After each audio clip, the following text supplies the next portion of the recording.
Welcome back to another technical video. Today I'll be going through your questions, answering them, and hopefully finding that solution that you're looking for.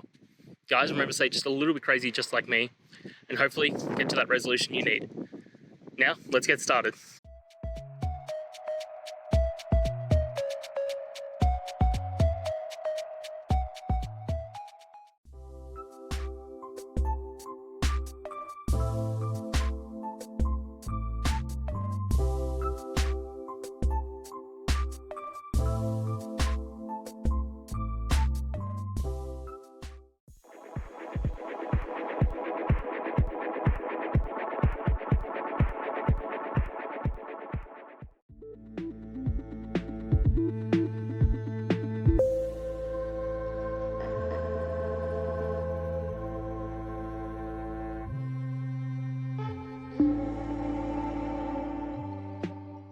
I hope that video helped find the resolution you're looking for.